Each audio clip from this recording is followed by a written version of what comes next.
Então, beleza. A gente vai falar hoje sobre fontes de energia, mas principalmente a questão que relaciona fontes de energia e impactos ambientais. Vamos passar aí pelas principais fontes de energias que são usadas no Brasil, explicar um pouquinho elas, passar por alguns gráficos e no meio também tem algumas questões, tanto do Enem quanto de outras faculdades, universidades aí, a respeito do tema. Tá beleza? Vamos lá então. Passando aqui, qualquer dúvida vocês me interrompam. Simbora. Primeira coisa, qual que é a relação entre essas duas coisas aí? Fontes de energia e impacto ambiental. É bastante coisa, tá? Existem fontes de energias de vários tipos. Algumas delas causam muito mais impactos do que outras, tá bom? Então essa ligação ela existe totalmente porque, primeira coisa, para você fazer a fonte de energia, muitas vezes você tem que retirar essa matéria-prima do meio ambiente, por exemplo, o petróleo ou o gás natural. A própria retirada já tem certos impactos.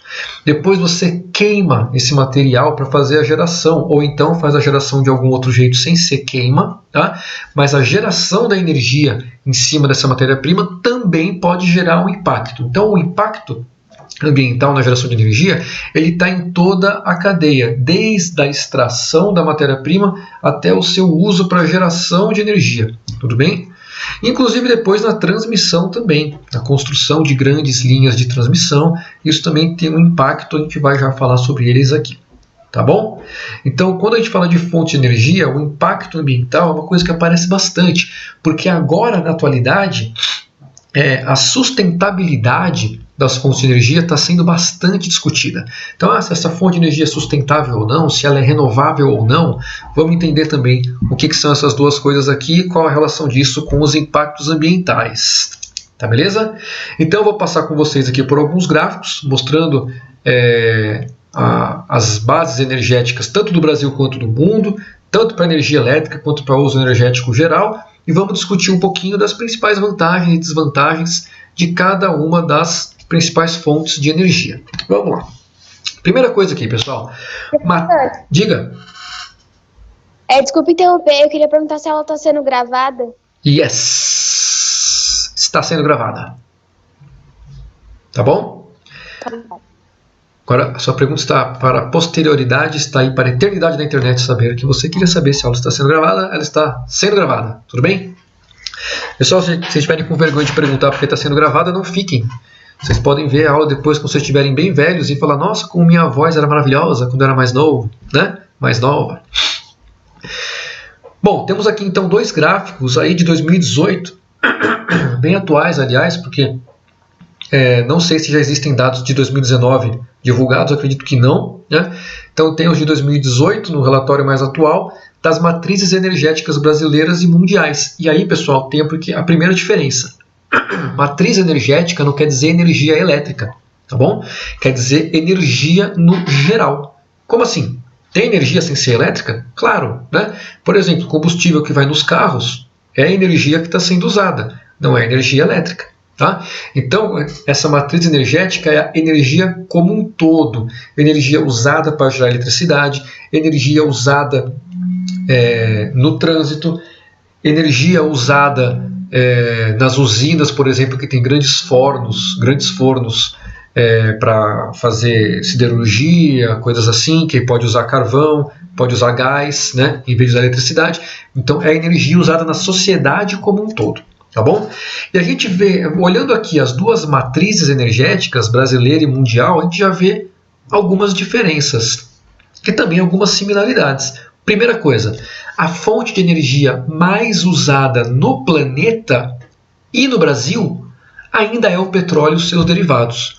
O petróleo e os derivados de petróleo, eles são muito usados desde a segunda Revolução Industrial. Então isso quer dizer, isso já vem aí há mais de século, sendo bastante usado, e ele ainda é o principal recurso energético do planeta usado, tá bom? Então, usado tanto pela indústria quanto pela sociedade no geral, quando a gente fala de combustíveis de carro, por exemplo, e ele é usado desde a antiguidade. Desde a antiguidade, o óleo, né, que aflorava na superfície, o pessoal percebia que ele queimava, ele era usado desde a antiguidade. Claro que depois com as máquinas, né? Com a criação das máquinas da indústria, que a gente percebeu um grande potencial do petróleo para ser um combustível e aí substituir o vapor. Tá? Então o petróleo ainda é o maior recurso energético usado no planeta e no Brasil. Tá? Então essa é uma similaridade que a gente consegue pegar aqui das duas matrizes. E uma diferença grande que a gente consegue pegar, primeira, é o carvão. O carvão, que no mundo é bastante usado como geração de energia, enquanto no Brasil ele tem um uso muito pequeno. Então existe essa diferença do carvão. O carvão é uma fonte energética altamente poluente, mesmo com os cuidados que podem ser tomados, ele ainda é uma fonte energética poluente. Ele é muito usado na Europa, na Ásia, inclusive nos Estados Unidos. Então as grandes potências mundiais, elas usam bastante o carvão. Por isso que no mundo, na matriz mundial, ele tem destaque. Na matriz brasileira não, porque o Brasil não tem grandes reservas de carvão. Então, como a gente não tem grandes reservas de carvão, a gente não usa o carvão na matriz energética. Né? Um lado muito positivo, porque é uma energia extremamente poluente, extremamente suja. Tá bom? Por outro lado, a gente tem aqui também a mesma diferença na energia hidráulica. Repara como o planeta usa bem pouco em comparação com o Brasil. Energia hidráulica são as hidrelétricas. Né? Então o Brasil, na matriz energética total do Brasil, o uso da hidráulica é muito maior do que no mundo inteiro. Tá? Então você tem aí uma boa diferença. Por que isso acontece? Porque o Brasil é o país que mais tem águas superficiais aí no mundo, né? Água superficial em abundância. Então para a gente fazer hidrelétrica com bastante recurso justifica. O resto do mundo não. Eles não têm tantos rios quanto a gente tem aqui no Brasil. Logo, eles não vão usar tanto energia hidráulica assim. Tá bom? Então, com esses dois gráficos, a gente já conseguiu ver algumas semelhanças e algumas diferenças da matriz mundial e da matriz brasileira. Tá bom? Vamos passar para o próximo. Agora a matriz elétrica. Então lembra, pessoal, está diferenciado aí porque muitas vezes existe essa confusão. Energia elétrica e energia. Tá? A energia elétrica, então, é só o que é usado para gerar eletricidade. O resto, que vai para a indústria, que vai para os automóveis, enfim, não entra aqui. Tá? Quando a gente fala de energia elétrica, aí olha só como muda o panorama aqui do Brasil. Né? A energia das hidrelétricas, a energia hidráulica, responsável por quase 70%, né? Um pouco menos de 70% da energia elétrica do Brasil. Enquanto no mundo, a porcentagem é bem menor. Mais uma vez explicando isso é interessante frisar, tá? Que o Brasil usa bastante a energia hidrelétrica porque tem uma abundância de rios, uma abundância de águas livres, né? Águas superficiais livres. Então, com muitos rios, acaba sendo mais vantajoso você ter esse tipo de energia. Tá? Em comparação no resto do mundo, a porcentagem é muito menor. E aí a questão do carvão de novo. Olha só como o planeta usa bastante carvão para gerar energia elétrica. Tá? Enquanto no Brasil ele é muito pouco usado. Então, mais uma vez, reforçando que o carvão ele é um combustível importante tanto para grandes economias do mundo, as principais potências, quanto para algumas emergentes também, como por exemplo a Índia. Então tem uma população enorme e usa bastante carvão. Tá? Que é uma energia muito poluente. Quando você queima o carvão, tem toda aquela fuligem e tal. É só você ver quando você vai no churrasco da casa daquele tio lá, ele faz do churrasco, aquela fumaceira, sai aquele tio todo defumado da churrasqueira. Né? Então, aquela queima do carvão ela gera bastante fuligem, resíduos sólidos no ar, e isso tem uma poluição muito grande. Certo? Outras características então da matriz elétrica brasileira. Temos aqui uma porcentagem de usinas eólicas, então energia pelo vento, uma porcentagem pequena ainda de usinas solares, tá? Energia do sol, e aí temos aqui gás natural. Lembrando que gás natural, pessoal, ele vem junto com a exploração do petróleo. Ele não é um derivado do petróleo. Tá? Quando você tira o petróleo, você tira também o gás natural. São duas coisas diferentes. Tá? Vem do mesmo lugar, vem das mesmas áreas sedimentares, né, de decomposição de matéria orgânica, mas são coisas diferentes. O gás natural não vem do petróleo, eles vêm do mesmo lugar. Tá bom? Então tem aí o gás natural e o petróleo e derivados. Por exemplo, como é que você gera energia elétrica com petróleo e derivados? Gerador.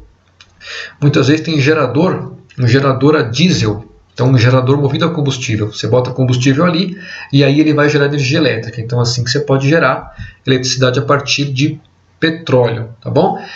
E aí tem aqui outras energias não renováveis e bioenergia. Por exemplo, a partir da cana-de-açúcar ou então de biodiesels, né, biocombustíveis, tá bom? A gente vê aqui, é interessante falar também, que na matriz mundial existe aqui a geotérmica, que no Brasil não existe.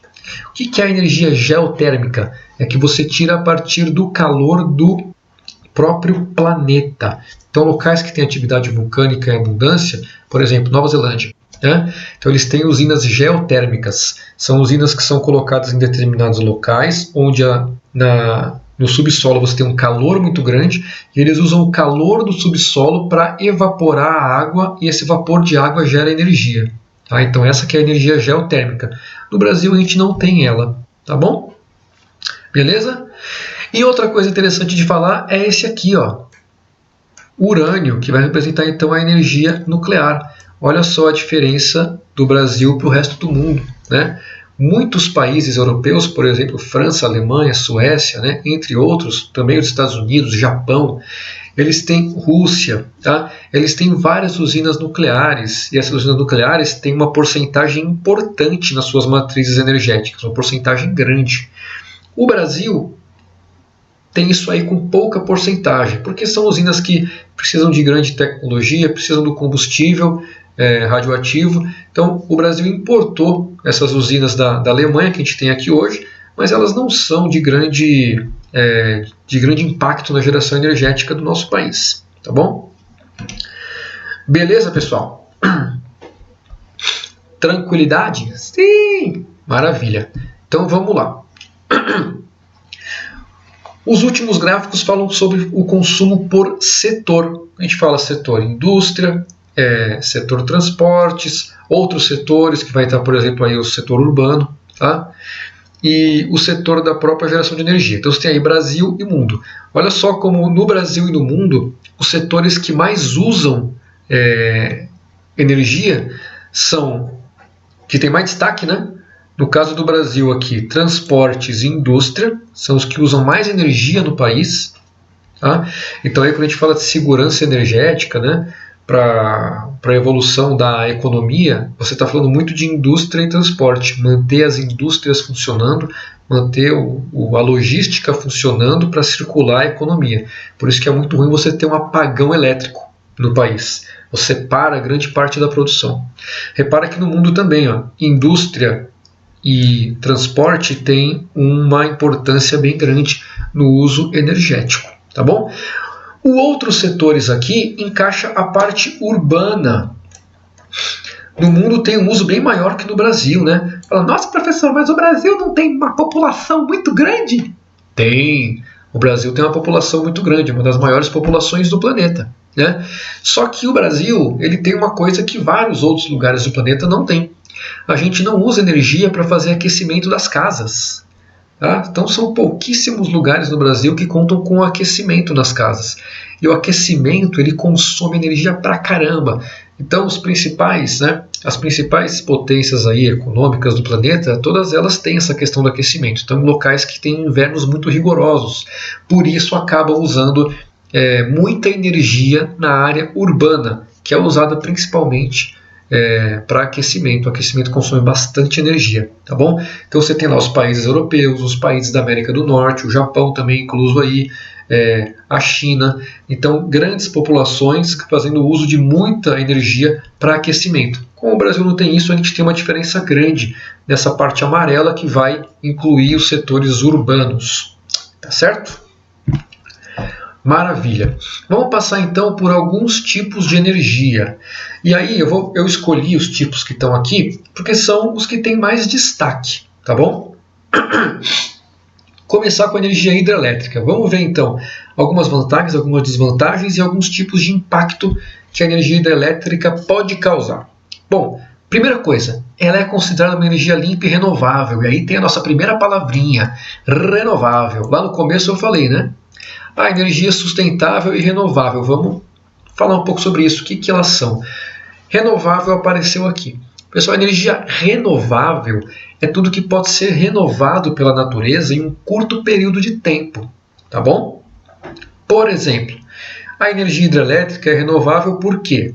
Porque ela depende da água. Então, se chover, enche o reservatório. Então, o reservatório ele pode ser cheio num período de tempo relativamente curto. Você vai estar vivo ainda. Você vai ver o relatório baixar, Você vai ver o reservatório baixar e subir, baixar e subir, baixar e subir. Então isso quer dizer, ao longo de um período curto, você tem a variação desse reservatório por causa da chuva. A natureza repõe a matéria-prima da geração de energia hidrelétrica com rapidez. Por isso que é uma energia renovável. Ao contrário do petróleo, por exemplo. O petróleo não é renovável, porque ele demora milhões de anos para se formar. Tá? Então, teoricamente, a gente conseguiria tirar todo o petróleo da natureza e não ia achar mais. Porque ele não se forma de um mês para o outro, de um ano para o outro. Ele demora milhões de anos, então ele não é renovável. A hidrelétrica não. Como vai chover e vai encher o reservatório, então ela é considerada uma energia renovável. Do mesmo jeito que a energia eólica, dos ventos. É só soprar, girou o negócio e gerou energia. Os ventos estão sempre aí. Então, é uma energia renovável. Energia solar? Renovável também. Tá certo? Então, hidrelétrica é considerada uma energia renovável e é considerada uma energia limpa. O que é uma energia limpa? Aqui não tem poeira? Mais ou menos. Né? É uma energia que não gera poluição quando ela é gerada. Como assim? Para eu gerar energia elétrica a partir da água, eu não emito nenhum poluente, tá? Diretamente. A água simplesmente gira uma turbina e essa girada da turbina é a energia elétrica. Então transforma a energia cinética da água, que é o movimento dela, na energia mecânica da turbina que vai gerar a energia elétrica. Tá bom? Então energia cinética transformada em energia elétrica. Para você fazer essa transformação, você não gera nenhuma poluição. Por isso uma energia limpa. Não é que nem o carvão. Para tu gerar energia a partir do carvão, tu tem que queimar esse carvão. Aí a queima do carvão, meu amigo, gera um monte de fuligem, gera um cheiro do caramba, e isso aí é a poluição. Tá? Então por isso a hidrelétrica é considerada limpa e renovável. Tá bom? Maravilha. Então, no Brasil, é a mais utilizada para a geração de energia elétrica, como a gente viu lá no gráfico, praticamente 70%. Aqui está até 77%, né? Está errado aqui, era um dado mais antigo. Então, atualmente, cerca de 70% para a energia elétrica. Apesar dela ser limpa, ou seja, não emitir os poluentes quando é gerada, ela não está nem um pouco isenta de danos ambientais. Tá? E nem de danos sociais. Vamos ver por quê. Pessoal, aqui tem um vídeo do YouTube, tá? Eu não vou nem ligar para você. Não, eu vou ligar sim. Eu não ia ligar, mas agora eu vou ligar. Tá? Esse vídeo do YouTube ele mostra um pouco sobre uma simulação de um lago de hidrelétrica. Não vou ligar não. Não vou ligar não, porque as fotinhas aqui elas já mostram o que eu quero dizer. Tá? E depois vocês podem dar o play nesse vídeo. É um vídeo um pouco longo, então não vale a pena tocar agora para vocês. Um dos grandes impactos da hidrelétrica é justamente a construção do reservatório. É a área alagada, porque a área alagada ela é enorme. Tá? Então, para tu fazer uma usina hidrelétrica, você tem que ter um reservatório de água, porque você tem que ter uma água passando constantemente pela turbina. Tudo bem? Então tem que ter um reservatório grande, tu não pode depender do rio, porque se o rio passa por uma seca, você fica sem água. Então você faz um baita de um reservatório. Para isso, constrói um muro, e aí esse muro vai prender, vai represar o rio e vai criar esse reservatório grandão, essa lagoa atrás do rio. A gente chama de lago da represa. Tá? Então esse lago da represa ele é indispensável para que a energia hidrelétrica ocorra, porém ele é o grande causador de danos ambientais e sociais da energia hidrelétrica. Tá bom? Aqui na fotinha a gente tem uma simulação. Essas imagens aqui eu peguei no Google. simulação do enchimento de um lago. Então você tem aqui na parte de cima um antes e na parte de baixo um depois. Então aqui é só um trecho, né? Quando você pega imagens de satélite, você vê lagos enormes. Tá? Lagos que têm milhares de quilômetros quadrados de tamanho. Então os lagos ficam num tamanho muito grande. E por que isso causa um impacto? Primeiro porque é uma quantidade enorme de floresta que tem que ser removida. Tá certo, pessoal? As florestas, todos esses materiais orgânicos, eles têm que ser removidos antes da hidrelétrica ser feita. Se você deixa essa floresta toda embaixo d'água, as árvores vão apodrecer, e o apodrecimento das árvores libera muito, muito gás. Gases que vão para o efeito estufa, metano, por exemplo, né? Então você tem que retirar toda essa matéria orgânica daí, então dá um impacto bem grande. Você tem que retirar os animais, então dá um trabalho muito grande, dá um impacto muito grande ambiental, tá? Para a geração da energia. Outra coisa que pode acontecer com o lago é um baita do impacto social. Se tiver alguma cidade aí, meu amigo, minha amiga, ela vai ficar embaixo d'água. A não ser que você vire um Aquaman e more lá embaixo, você tem que sair. Tá? Muitas vezes a galera é simplesmente obrigada a sair, não tem escolha não. E aí que vem o impacto social, tá bom? Esses impactos sociais são os que mais aparecem nas questões, principalmente das hidrelétricas recentemente construídas no Amazonas, tá bom? Então você tem duas grandes hidrelétricas recentemente construídas no Amazonas, uma lá no Rio Madeira, lá em Rondônia. Nossa, agora me fugiu o nome, cara, dessa hidrelétrica em Rondônia. E tem a hidrelétrica lá no Xingu, que apareceu já em várias questões de Enem e vestibular, falando justamente dos impactos sociais que existem na construção da hidrelétrica, ou na construção do lago, ou no desvio do rio. Então é aquela comunidade ou aquela cidade que tem que ser deslocada, é aquela comunidade ou sociedade que perde o acesso à água, que diminui a quantidade de pesca. Então, são várias coisas que a construção da hidrelétrica ela vai ocasionar quando ela não é bem planejada. Tá certo? Aqui tem duas fotos mostrando isso. A primeira foto é de uma torre de uma igreja, lá no Rio Grande do Norte, numa cidade que se chamava São Rafael. Quando a represa foi construída, o lago alagou a cidade, né? E aí tem o topo da igreja para fora. Quando a represa está um pouco mais baixa, né? Na época de seca, baixa um pouco a represa, aparece o topo da igreja, o pessoal vai lá visitar, fala, eu nasci aqui, eu fui batizado aqui, aí vem aquela romaria. Né? Então, existe uma ligação social da população com a área, claro que existe, né? A gente tem essa ligação social onde a gente passou a nossa infância, a gente tem as lembranças e tal, então as cidades alagadas forçam a população a se deslocar, existem vários casos desses no Brasil. Um que eu visitei, fica no Ceará, chama a cidade de Nova Jaguaribara. A Nova Jaguaribara, ela tinha a Jaguaribara velha, né, que ficou embaixo d'água quando construíram o maior açude do Ceará, que a gente falou até na aula síncrona sobre as regiões hidrográficas, o açude de Castanhão. Ele deixou Jaguaribara embaixo d'água. Construíram uma cidade nova. E aí, pessoal, esse exemplo é muito legal para dar como impacto social, porque a Nova Jaguaribara ela foi toda planejada. Então você tinha lá o local residencial, o local comercial, as ruas, você tem umas rotatórias enormes ali como praça. Então eu fui lá, fiquei uns dias lá. Umas rotatórias grandonas no meio da cidade. Uma cidade planejada para a galera da velha Jaguaribara ir para a Nova Jaguaribara. Mas não deu certo, a Nova Jaguaribara não deu certo. Tá? Porque não tinha aquela ligação emocional do povo com a cidade. Então muitas vezes eu cresci naquela rua, tinha os meus vizinhos, eu criava no meu quintal aquele bode, aquela cabra, tinha minha plantação, né? E de repente na Nova Jaguaribara eu não posso mais ter isso. A minha rua mudou, né? Eu não posso mais ter o bode no meio da área urbana, a cidade é planejada, então os terrenos são menores, não são do mesmo tamanho. Então as pessoas acabam tendo elas perdem a identidade, elas vão para outros lugares. Então a Nova Jaguaribara é como se fosse uma cidade esvaziada, que ela não tem identidade nenhuma. E aí tu cria um impacto social muito grande por causa do lago da hidrelétrica. Tá? Outro impacto social é o que está aí na outra foto, no caso aqui um exemplo da Argentina, mas a gente tem exemplos no Brasil, né, de rompimentos de barragem. Essa, na Argentina, foi uma barragem de água que rompeu. Por isso está aqui falando de hidrelétricas. Tá? No Brasil, a gente tem o exemplo das barragens de rejeitos de mineração. Então, as barragens que romperam no Brasil não foram de água, tá?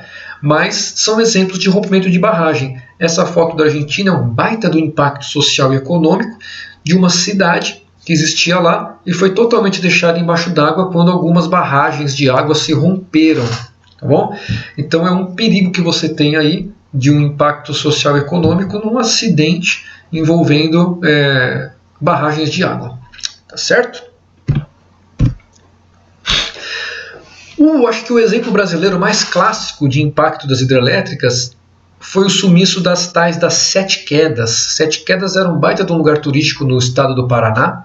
Eu não conheci, porque ela foi posta embaixo d'água antes de eu vir ao mundo, né? Antes de eu ser planejado para nascer, ela já não existia mais. Então, em 1982, quando estavam enchendo o lago da nossa usina de Itaipu, as Sete Quedas ficaram embaixo d'água. Tá? Sete Quedas era um conjunto de várias quedas d'água, não eram só 7, eram várias quedas d'água. O Rio Paraná passava por um cânion bem estreito e ali as águas vinham bem rápidas, tal. Então era uma grande atração turística do estado do Paraná e do Brasil.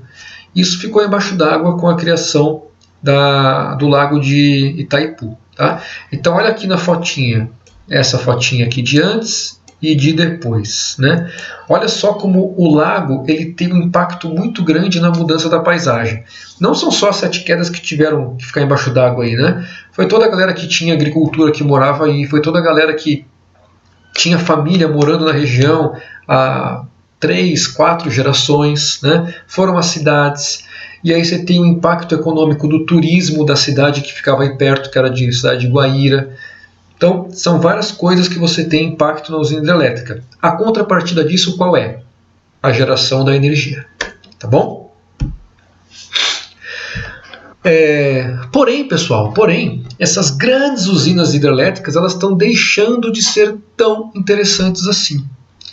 Vários países não estão mais planejando a construção de usinas hidrelétricas enormes, que nem Itaipu, por exemplo. Tá? Quais são as grandes desvantagens das hidrelétricas? Bom, além desses impactos que eu comentei com vocês, ambientais e sociais, quando você faz o lago, para você fazer uma hidrelétrica tem que ter um local favorável. Tá? Então, como eu comentei, a hidrelétrica ela gera energia a partir da passagem da água. Então, ela é feita em locais de desnível, onde tem uma cachoeira. Quanto maior a cachoeira, melhor. Porque aí é mais água caindo mais rápido e vai girar a turbina de um jeito muito melhor. Então você tem que ter locais bons para isso. E com o passar do tempo, você vai construindo várias e várias hidrelétricas, os locais bons, eficientes, vão ficando cada vez mais difíceis, né? Difícil acesso ou em áreas de proteção, e aí vão inviabilizar a construção da usina. Outra coisa, essas usinas elas custam muito dinheiro, certo? Tem até uma noticiazinha que está aí, vocês podem apertar depois, sobre como a China pretende gerar energia no futuro, como ela pretende substituir essa questão das hidrelétricas por outras fontes de energia. E aqui do lado tem um gráfico, né, sobre a produção de energia em alguns países e sua comparação apenas com as hidrelétricas chinesas. Então esse gráfico aqui ele é interessante para mostrar como a China gera muita energia. E aí a gente atrela com aqueles gráficos lá do início de geração de energia com produção industrial, por exemplo, na China. Olha só. A eletricidade produzida pela China em 2017, aqui ó, é toda a eletricidade da China em 2017, na primeira barra. Aqui é toda a eletricidade produzida nos Estados Unidos em 2017. Olha que já tem uma diferença grande. Né? Aqui é toda a eletricidade produzida na Índia em 2017. E aqui em branco é toda a eletricidade produzida apenas pelas hidrelétricas chinesas. Então repara que só as hidrelétricas chinesas elas produzem mais eletricidade que a Rússia inteira, que o Japão inteiro, que o Canadá inteiro, que a Alemanha inteira, que o Brasil inteiro, que a Coreia do Sul inteira e do que vários outros países do mundo. Só as hidrelétricas chinesas. Então são hidrelétricas enormes, que aí tem um impacto enorme, um custo enorme. Aos poucos elas vão ser substituídas por outras fontes de energias que são mais baratas e mais sustentáveis. Tá certo, pessoal? Alguma pergunta aqui? Tudo bem? Acho que até agora não, professor. Beleza, beleza. Tem um exemplo bem legal também do impacto cultural, também social das hidrelétricas na China mesmo. Vocês podem até procurar vídeos no YouTube que tem lá, né? Uma das grandes hidrelétricas chinesas que eles foram construir, o lago ia deixar embaixo d'água vários templos milenares, seculares que eles tinham na China. E aí os caras, para não deixar isso embaixo d'água, eles desmontaram os templos, desmontaram, prego por prego, madeira por madeira, desmontaram os trecos, catalogaram tudo onde estava, lugar por lugar, madeira por madeira, prego por prego, e remontaram o templo no local mais alto para eles não ficarem embaixo d'água. Então, ó, o custo e ó, a mobilização que tu tem que fazer para tentar salvar algumas coisas dos lagos das hidrelétricas. Tá? Então, é um outro exemplo. Mesmo assim, pessoal, as hidrelétricas têm importância? Com certeza. Né? Elas geram muita energia para vários países, inclusive o Brasil. E elas foram as grandes fornecedoras de energia para a industrialização do Brasil e para a industrialização de vários países. Elas tiveram o seu momento. Né? Tiveram o seu momento. Hoje em dia, a gente tem outras fontes de energia entrando que podem substituir a hidrelétrica. É a evolução natural da tecnologia. Né? A hidrelétrica teve o seu momento, gerou muita energia, a gente deve bastante, né?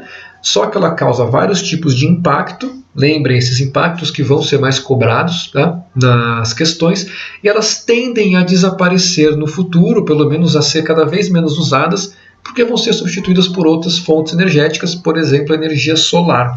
Tá bom?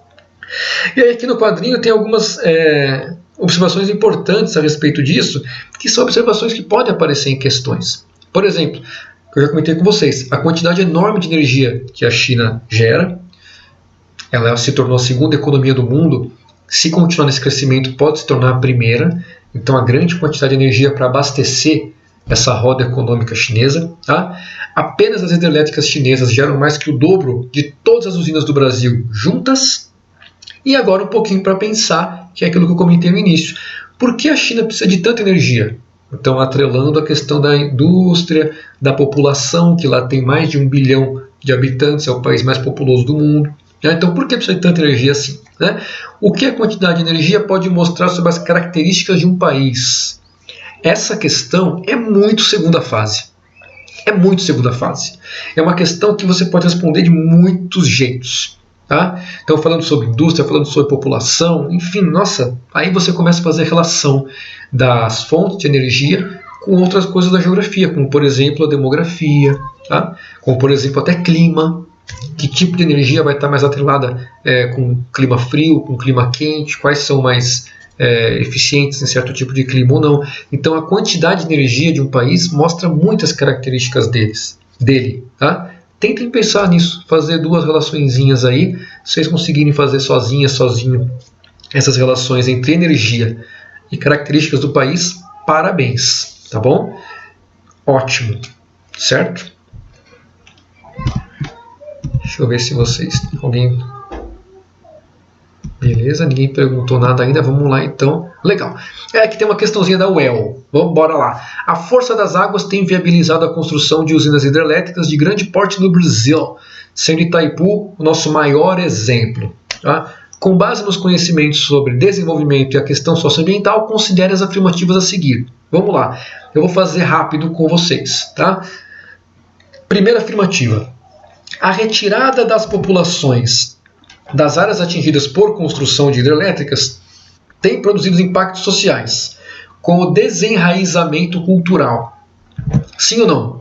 Sim. Né? Comentei com vocês a questão lá de São Rafael, no Rio Grande do Norte, que tem a foto. Comentei com vocês a questão de Jaguaribara, no Ceará, que eu visitei lá, fiquei 3 dias lá vendo essa questão, então a gente ficou estudando isso lá. Então, sim, retira as populações, você tem um impacto social em cima delas. Tá bom? Inclusive, existe um movimento no Brasil, existem vários movimentos sociais atrelados às hidrelétricas. Então, o MAB, no Brasil, que é o movimento dos atingidos por barragens, é um exemplo disso. Tá bom? Tipo o movimento do sem terra, tem o movimento dos atingidos por barragens também. Número 2. Itaipu é um exemplo da prioridade dada à preservação de habitats naturais no Projeto Nacional Desenvolvimentista defendido pelos militares pós-64. Claro que não. Né? Itaipu ele não é um símbolo de preservação dos habitats naturais. Pelo contrário, na época da ditadura militar, a busca por energia era muito alta.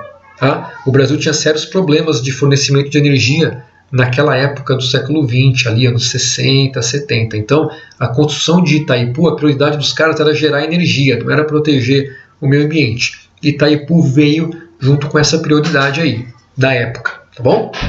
Então, não. Número 3. As incertezas sobre os impactos ambientais com a construção de usinas hidrelétricas trouxeram por desdobramento a formação de movimentos dos atingidos por barragens. Tá bom? E 4. A construção de hidrelétricas liga-se também à preocupação com a crise energética mundial, prevista para as próximas décadas. Beleza. Então estão corretas a 1, a 3 e a 4. Né? Então as incertezas com os impactos ambientais levam à formação de movimentos sociais. Comentei com vocês do movimento dos atingidos por barragens, o MAB. E também a construção de hidrelétricas, não só de hidrelétricas, né? De várias usinas, tipos de usinas, estão relacionados à preocupação com a crise energética mundial prevista para as próximas décadas. Você tem a população aumentando cada vez é maior a demanda de energia, né? Cada vez mais urbana essa população vem se tornando, então é claro que a gente se preocupa em produzir cada vez mais energia para suprir essa demanda toda. Então 1, 3 e 4 corretas aí neste caso. Beleza? Mais uma aí, Enemzão, falando sobre a usina de Belo Monte. Pessoal, a gente teve algumas questões, inclusive recentes, falando sobre Belo Monte, tá? Que foi a usina construída lá no Rio Xingu e deu um impacto social, uma briga grande, apareceu muito na imprensa isso. E também teve uma questão falando sobre o lago dela, o impacto do lago dela, as duas do Enem. Então essa daí está aí, a outra vem logo depois, tá? Então o cara fala aqui, ó, os impasses, resistências e desafios associados à construção da usina hidrelétrica de Belo Monte estão relacionados a quê? Vamos lá. Ao potencial hidrelétrico dos rios do Norte e Nordeste, quando comparados às bacias hidrográficas na região Sul, Sudeste e Centro-Oeste. A necessidade de equilibrar e compatibilizar o investimento no crescimento do país com os esforços para a conservação ambiental. A grande quantidade de recursos disponíveis para a obra e a escassez dos recursos direcionados para o pagamento da desapropriação. Ao direito histórico dos indígenas à posse das terras e à ausência de reconhecimento desse direito por parte das empreiteiras, ou ao aproveitamento da mão de obra especializada disponível na região norte e o interesse das construtoras na vinda de profissionais do sudeste do Brasil. Então, qual das 5 alternativas representa melhor o impasse e as resistências associadas à construção de Belo Monte? Certo? Vamos ver? A melhor resposta é a letra D. Tá bom? Então, o direito histórico dos indígenas à posse das terras e a ausência de reconhecimento desse direito por parte das empreiteiras. Por que isso, pessoal? Porque a construção da usina de Belo Monte pegou uma parte do rio, né? Desviou a água de uma parte do rio que passa por uma reserva indígena. Esse foi um dos grandes conflitos da época. Tá? Então, um desvio grande das águas do rio Xingu, que passavam por dentro de uma reserva indígena, fez com que esse rio que passasse por lá ficasse uma quantidade de água muito menor, e isso impactou diretamente a vida dos indígenas dentro da reserva. Como essa reserva, apesar de ser oficializada pelo governo, as empreiteiras não reconhecem isso daí, né? Ou até dizem que reconhecem, mas na prática não. Então isso gerou um grande conflito ali na região, tá bom? E aqui eu comentei com vocês, mais recente, essa questão sobre hidrelétricas, do Enem, essa questão, apesar de não estar escrito aí, ela é do Enem, tá? Ela traz aí vários exemplos de usinas no Brasil e os seus lagos, tá? Os seus reservatórios. Então tem aqui a área alagada para cada uma, tem aqui o formatinho do lago, que bonitinho, né? E tem aqui a potência que elas geram. E embaixo tem um mapinha com um ponto, mostrando aí mais ou menos onde a usina está localizada no nosso país. Tá? Então tem lá Itaipu, Belo Monte, Tucuruí, Jirau, Ilha Solteira, Xingó, Santo Antônio, Marimbondo, Serra da Mesa e Sobradinho. Tá bom? Giral, que é aquela de Rondônia que eu comentei, do Rio Madeira, que eu esqueci o nome. Era essa daí. Então o cara pede o seguinte, ó, comparando os dados das hidrelétricas, uma característica positiva de Belo Monte é o quê? Então ele está pedindo uma característica positiva de Belo Monte em comparação com as outras. Tá? A resposta certa aqui é a letra A. Então o reduzido tamanho do lago em comparação com o quanto de potência que ela pode gerar quando estiver totalmente ativa. Tá? Então Belo Monte, por ser uma usina mais nova, tem uma tecnologia melhor, então ela não precisa de um lago tão grande para gerar uma quantidade de energia também grande. Repara aqui, ó, vamos comparar aqui com Tucuruí, logo do lado. Olha o tamanho do lago de Tucuruí. Mede área alagada 3,5 mil quilômetros quadrados e gera aproximadamente 8 mil megawatts, né? Quase 9 mil megawatts de potência. Enquanto Belo Monte tem meio mil quilômetro alagado, né? E gera 11,2 megawatts de potência. Então, pelo tamanho do lago, ela tem uma geração de potência grande. Então essa aqui é uma das vantagens da usina de Belo Monte. Tá?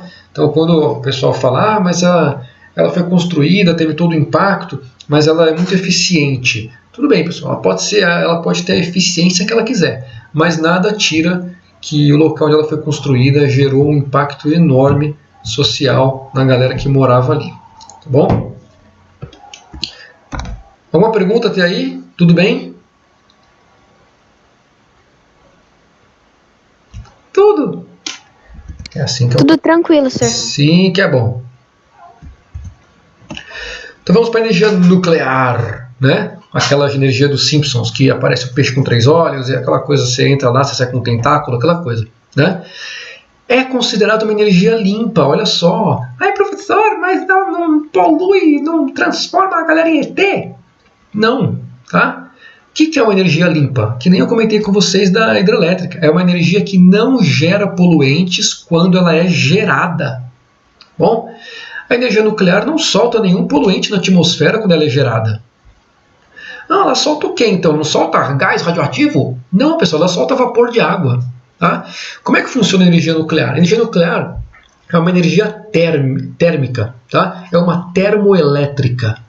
O que são as termoelétricas? Gera energia elétrica a partir do calor. Então você pode gerar o calor com várias coisas. Você pode gerar queimando carvão, você pode gerar queimando gás, você pode gerar queimando lixo. No caso aqui, o que gera o calor é o combustível radioativo. Então, o combustível aquece a água evapora, o vapor da água roda a turbina e esse vapor sai pela chaminé. Então, na hora de gerar a energia nuclear, ela não solta na atmosfera nenhum tipo de poluente, tá bom? Por isso que ela é considerada limpa. Tá? Então, ela é muito usada em vários países, principalmente europeus, o Japão e na América do Norte. Ela é uma energia que precisa de uma tecnologia grande, é uma energia cara, tá? Mas por ocupar pouco espaço comparado com a hidrelétrica, ela foi uma alternativa muito boa para a galera lá da Europa, principalmente. Então, França, Suécia, Bélgica, Alemanha são países que usam bastante energia nuclear. Tá bom? O Brasil tem, teoricamente, 3 usinas nucleares. Angra 1, Angra 2 e Angra 3. Olha que criatividade. Né? As 3 usinas foram compradas da Alemanha. Então elas são usinas usadas da Alemanha, foram desmontadas lá, trazidas para o Brasil de navio e foram montadas em Angra dos Reis. Na verdade, elas estão sendo montadas, né? Porque a Angra 3 ainda não foi montada até hoje. Está lá há 30 anos sendo montada e ninguém acaba de montar. Parece que aqueles negócio de Lego, que o cara perdeu as instruções e não sabe encaixar as peças, parece que é isso aí. Né? Então, a Angra 3 ainda está sendo montada. A Angra 1 e 2, elas funcionam, às vezes estão paradas, às vezes estão ligadas, mas elas podem funcionar. Tá bom? E estão no Rio de Janeiro, na cidade de Angra dos Reis. Por isso a grande criatividade no nome. Né? Angra de Angra dos Reis, 1, 2 e 3, porque são 3 usinas. Tá certo? Quais são os grandes problemas da usina nuclear? Então, se ela é uma energia limpa, por que a gente não usa? Bom, o custo dela é elevado, A tecnologia, para você manter ela, também é uma tecnologia que nem todos os países têm acesso. Tá? E ela tem um grande problema, que são os riscos de acidente e o lixo que ela gera.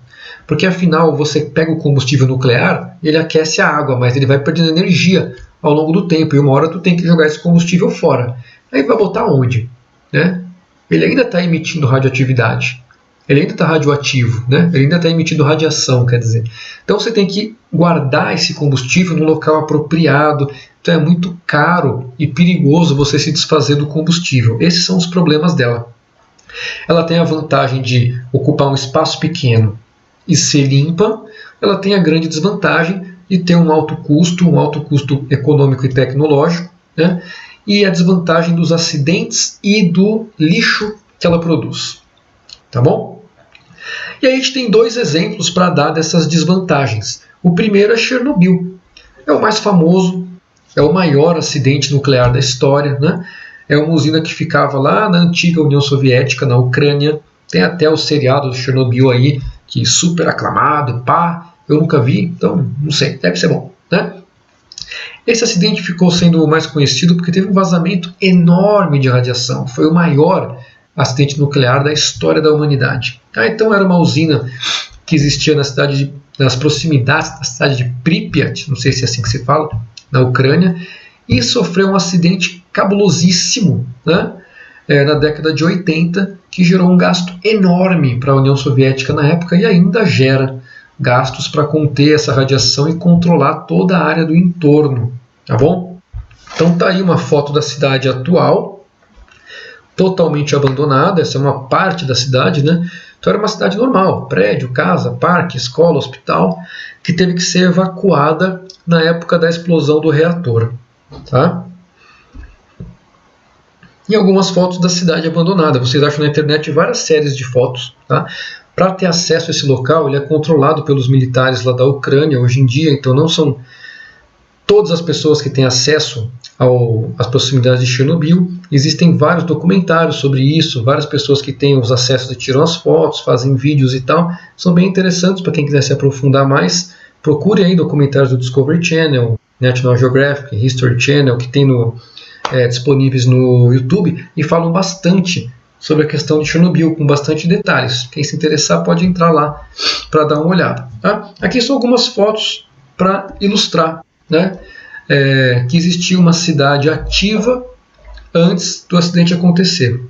Que essa é a grande desvantagem. Um acidente nuclear, ele não explode as coisas, né? Ele contamina com radiação. Radiação é uma coisa invisível, você não consegue nem cheirar, nem enxergar, né?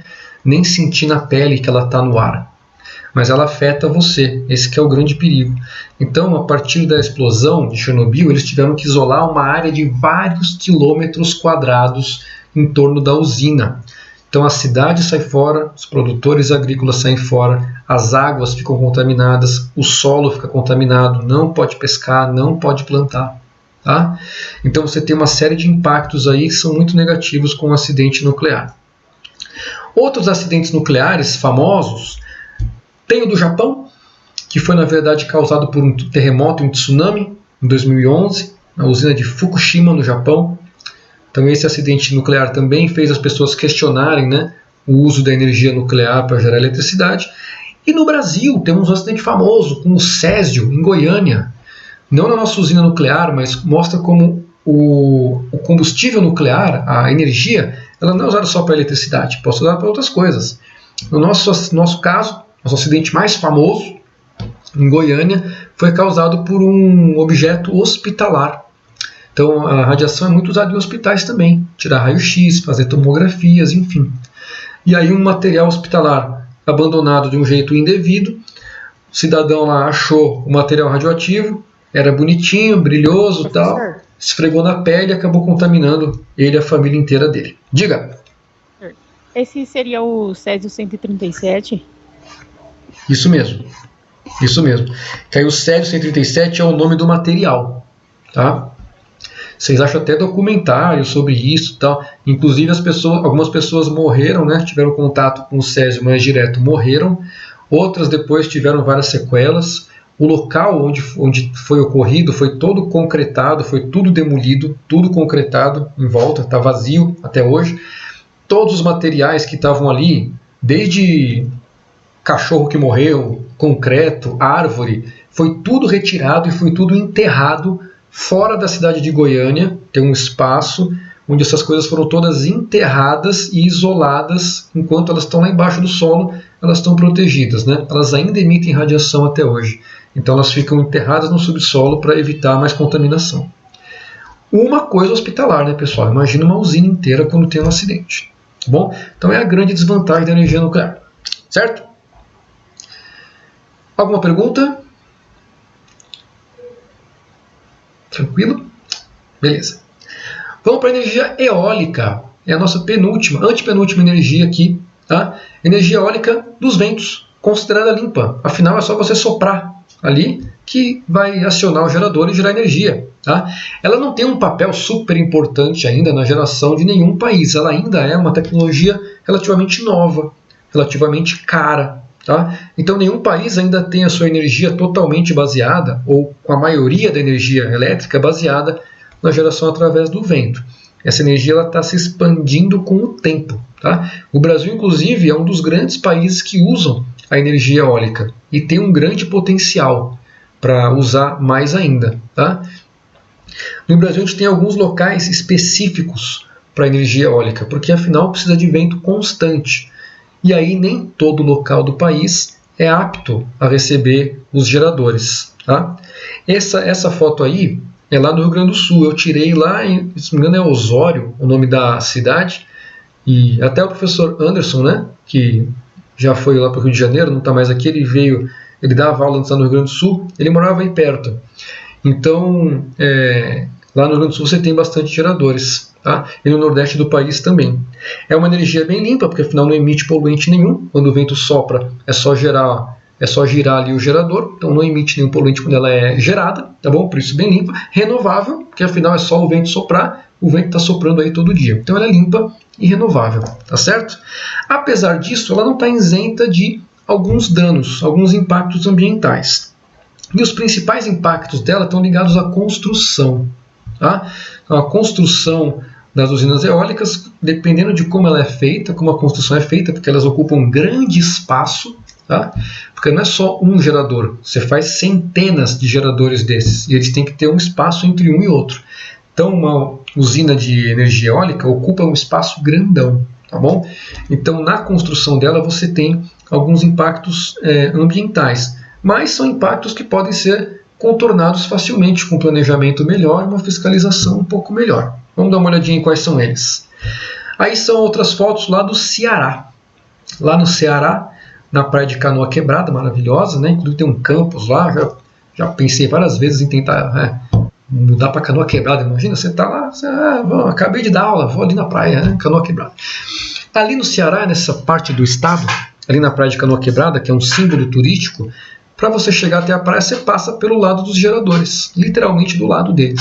Existem centenas de geradores na beira do mar. Qual é o impacto disso? Bom, você tem um impacto, primeiro para a galera que mora ali, né? Populações tradicionais, que tem as atividades de pesca, por exemplo, ali na praia. Então, o acesso a essa praia fica proibido. Você não pode passar andando no meio dos geradores aí. Então, quando você constrói uma usina eólica, você tem também o impacto da construção, do tamanho do terreno que ela vai ocupar. Claro, é muito menor do que a usina hidrelétrica, né? Outra coisa, nesse caso aí, feito sobre as dunas, então você tem que fazer todo o aterramento das dunas, ou tem que remover as dunas. Se tiver algum lago, alguma lagoa aí no meio das dunas, você aterra também. Então você tem um impacto ambiental ali no local da construção, um impacto social também do acesso às pessoas a esse local onde estão agora os geradores, tá bom? Tudo bem? Então aqui tem duas fotinhas, certo?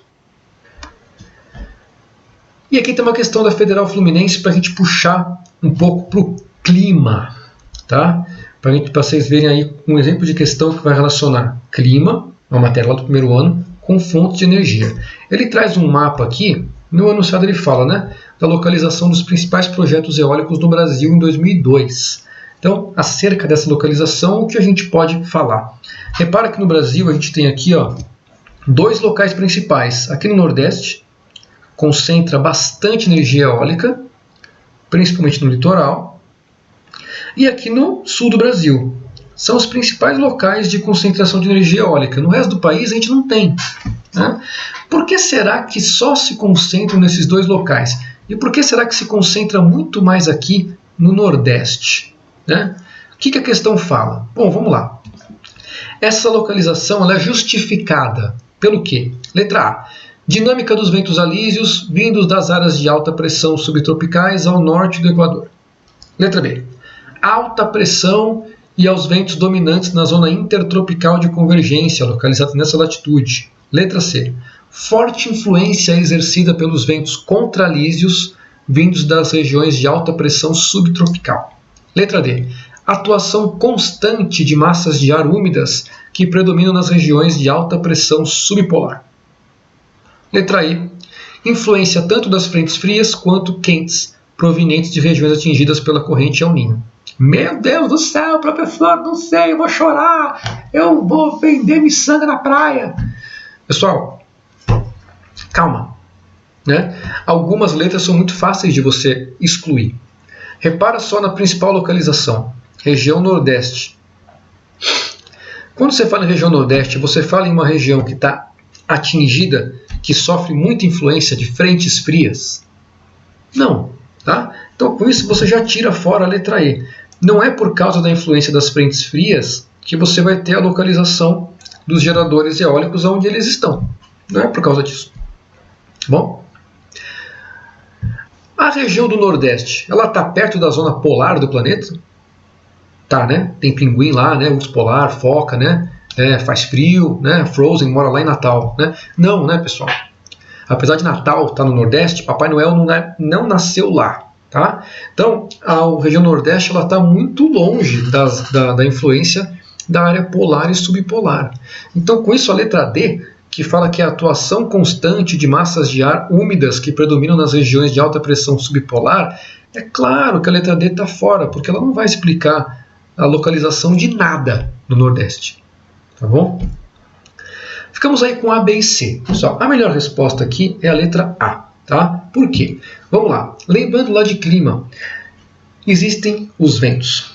Os ventos vão sempre soprar das áreas de alta pressão em direção às áreas de baixa pressão.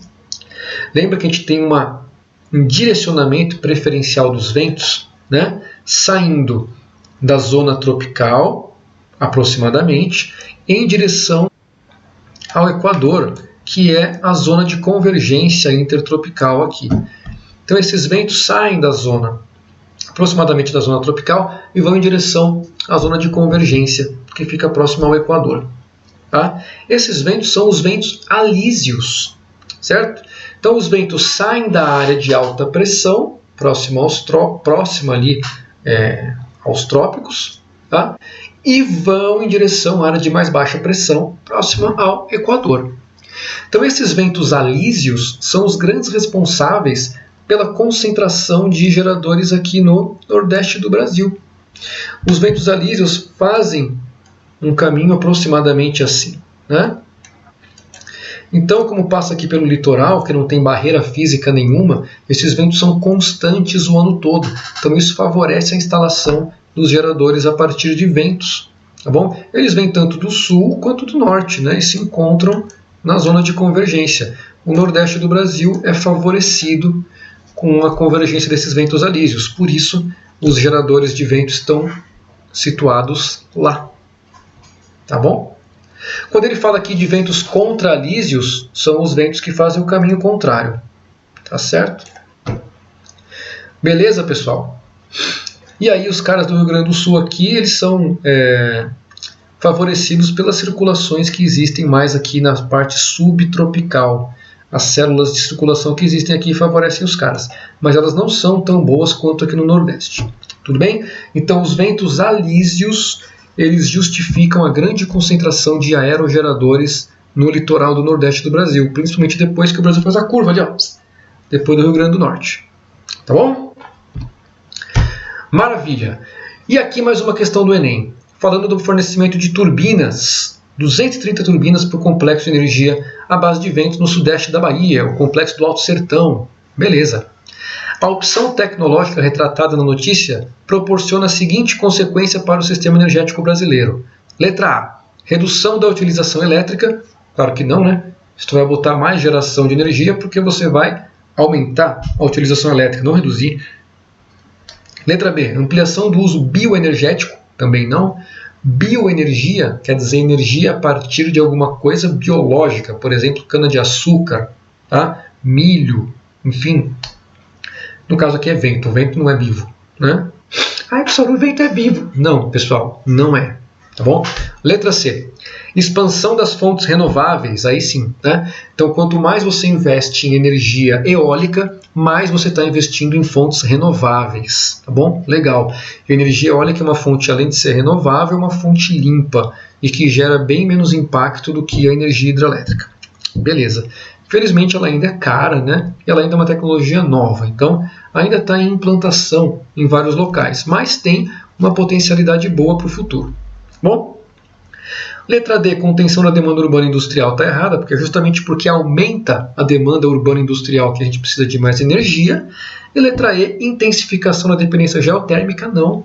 Como comentei com vocês lá no início, o Brasil não tem usinas geotérmicas, que são aquelas usinas que aquecem a água para gerar vapor usando o calor do próprio planeta. Então aqui no Brasil a gente não tem esse tipo de usina, certo?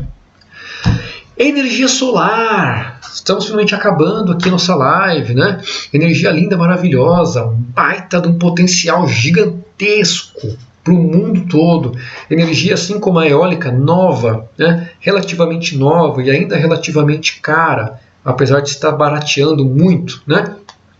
É uma energia limpa, afinal o Sol está aí, né? Não gera nenhum poluente quando ele está aceso, entre aspas, né? E renovável, porque afinal ele nasce todo dia, né? Se o Sol não nascer amanhã, teremos um baita de um problema, não só para a energia elétrica, né? Para o resto de tudo, é o apocalipse chegando. Então, como o Sol nasce todo dia, é renovável, uma energia limpa, porque não emite poluentes quando ela é gerada, tá certo? A energia solar ela é um baby energia, energia bebê, tá? Ela está começando a se popularizar, tudo bem? O Brasil tem um potencial enorme para energia solar, porque tem um território gigante e esse território está ali, principalmente na área tropical. Então a gente tem um potencial solar enorme.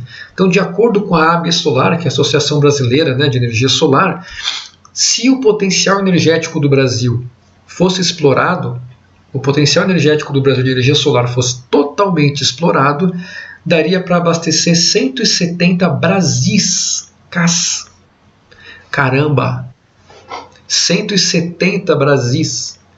Isso usando a demanda energética atual. Olha só como o Brasil tem um baita do potencial para exportar energia. E olha só o que a gente pode pensar, como que essa energia pode melhorar a condição econômica e social do país, né, daqui a alguns anos. E o Brasil está só começando nisso. Aqui a gente tem a foto da usina de Tauá, lá no Ceará. Foi a primeira usina solar do Brasil para consumo comercial. Olha que pequenininha, coitada da usina. Tão pequenininha, né? A maior parte das usinas do Brasil são nos telhados das casas. Cada telhado de casa é como se fosse uma mini usina solar, tá? Então ainda no Brasil a maior parte está no telhado das casas, dos prédios, mas com o tempo a tendência é a gente aumentar o número de usinas comerciais, tipo essa de Tauá, no Ceará, mas fazer usinas bem maiores, né, do que essa daí. Bom, alguns exemplos aqui, ó. Grandes vantagens da usina solar, pessoal. Além de ser limpa e renovável, ela tem uma baita de uma vantagem, que ela é versátil pra caramba, tá? O que é versátil? Ela pode ser usada em qualquer lugar, tu pode botar na tua cabeça. Quanto maior for tua cabeça, maior vai ser a placa na tua cabeça, e tu pode gerar energia para carregar teu celular. Olha que coisa. Bota um boné com uma placa solar aqui, ó, tu já carrega o teu próprio celular. Não enche o saco da tua mãe em casa brigando por tomada, né? Ou do teu irmão lá, quando tu vai dormir à noite, só tem uma tomada no quarto, sai aquela pancadaria porque você quer falar com o teu crush e assim vai. Não, você bota uma placa solar na tua cabeça. Quanto maior a tua cabeça, maior a placa, maior a energia. Então, versátil, ela se encaixa em qualquer lugar. Aqui a gente tem dois exemplos nas fotos. Aqui uma usina solar da Eletrosul, construída sobre o prédio de uma empresa. E aqui, construída sob o estádio do Mineirão, em Minas Gerais. Então você tem aí uma grande vantagem, que ela pode ser feita em qualquer lugar. Tá? Qual que é a desvantagem? Nossa, professor, mas então essa usina é perfeita, nós vamos ficar tudo solar no futuro, já vou encomendar aí um chapéu solar. Não. Qual que é a grande desvantagem da usina solar? É o sol. Né? Como assim? A usina solar, a desvantagem é o sol? Né? Porque você precisa do sol para ela funcionar. Então ela não consegue ser usada em todo lugar do planeta. Então os países que estão lá nos extremos, norte e sul, que tem grande parte do ano que o sol é muito fraco, ou até aqueles locais que existem períodos do ano que o sol não aparece por mais de 24 horas, então esses locais não são muito bons para a energia solar. Então a energia solar tem um limitador, que é o próprio Sol. Tá? Então o Sol ele não vai ser tão intenso, a insolação ela não é tão intensa assim, como ela é no Brasil, no mundo todo. Então você precisa da usina solar, para implantar a usina solar com eficiência, você precisa de um local que tenha bastante insolação o ano inteiro. E o Brasil tem. Por isso que no Brasil a gente tem uma grande potencialidade para energia solar. Olha só, essas duas usinas aqui, ó, elas têm capacidade, aqui 1 megawatt, aqui 1,42 megawatt, e estão só em telhados, né? Aquela usina, essa usina aqui, ó, comercial, ela tem capacidade de 1 megawatt também. Então olha só, um telhado de uma empresa, um telhado de um estádio, já gera a mesma quantidade que uma usina que é feita só para isso. Então você nem precisa construir as usinas. Simplesmente usa os telhados que já existem. Né? E temos aí o nosso amigo do campus, Caio, que trabalha com isso, né? Trabalha com instalação de painéis solares. Ele pode dar vários exemplos para a gente também, como vocês quiserem, sobre eficiência, sobre como instala, enfim. Né? Então os painéis solares eles eram muito caros há uns tempos atrás. Agora eles estão ficando mais baratos, eles estão ficando também mais eficientes. E aqui vai um desafio da sala para agora, né? Aproveitando esse mapinha do Brasil. Por que se eu estou numa casa aqui em Belo Horizonte, pode ser Belo Horizonte, por que os painéis solares eles vão ser muito mais eficientes quando eles estão virados para o norte? E aí? Quem responde essa? Vai ter que lembrar um pouco lá do clima, hein? Por que os painéis de energia solar são muito mais eficientes quando eles estão virados para o norte? E aí, quem manda?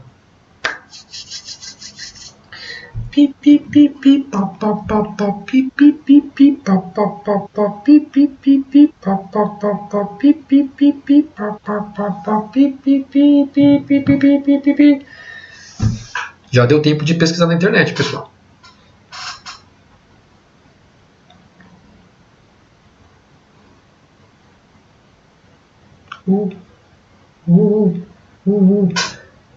Lembra que vale Professor, não sei, tem a ver com a inclinação da Terra e bate mais sol durante o período do dia e quando tá no norte, não sei.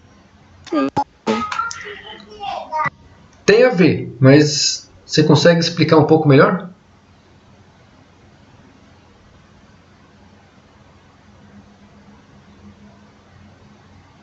Tem a ver com isso mesmo, tem a ver com a inclinação da Terra, tem a ver com a posição relativa do Sol, é isso aí.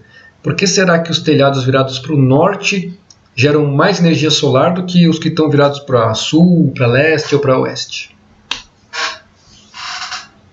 E aí, papai?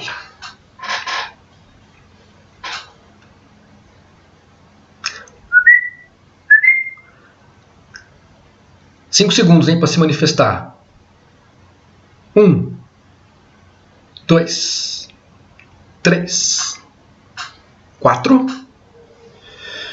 E 5, então, pronto, não temos esse desafio da sala completo, né?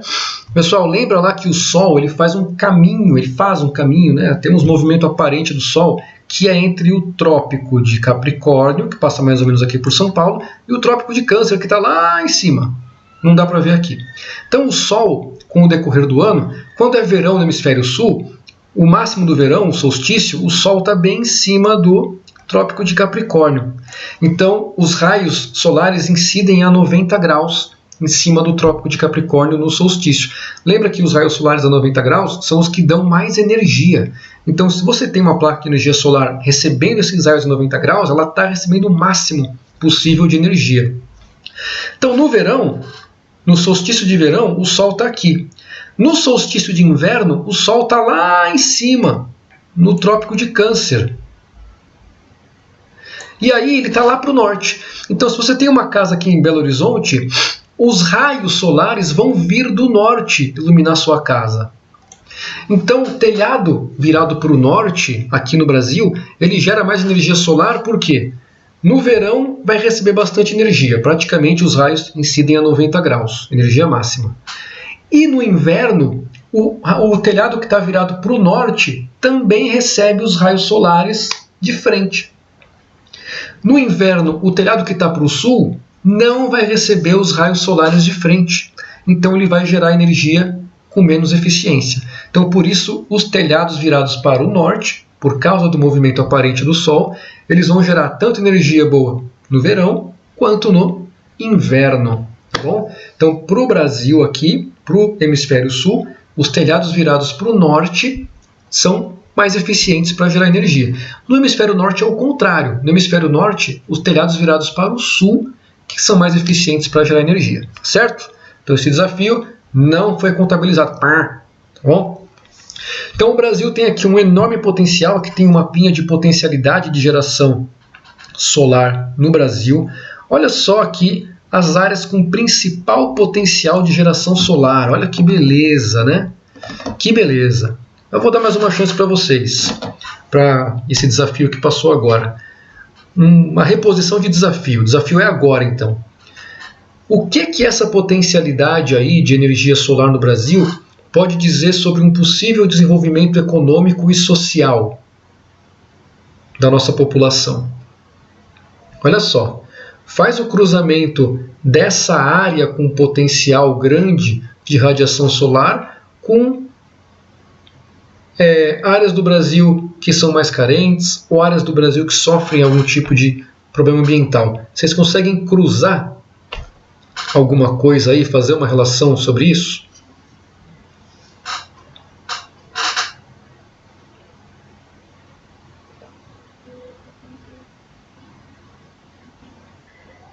Professor, eu Diga. vou tentar.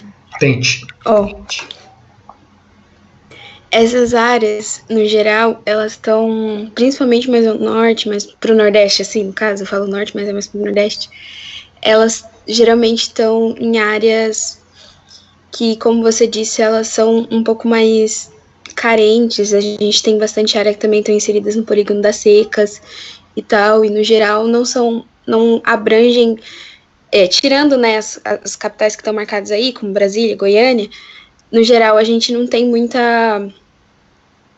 desenvolvimento econômico. E levando esse potencial energético para aí, eu acho que é uma boa para movimentar e poder trabalhar também nas coisas, maior desenvolvimento, meu Deus, cachorro tá latindo, maior desenvolvimento, inclusive, não só da energia, mas com mais energia pode levar mais indústria e pode ter um melhor desenvolvimento econômico. Maravilha! Palmas para você. Legal. Eu acho que eu vou dar ponto só para a Karen. Só a Karen responde o desafio. A sala está dependendo de você, Karen. Depois você cobra aí deles um salgadinho, alguma coisa. E não faz bolo para ninguém, não. Porque os caras não estão merecendo, né? É isso aí.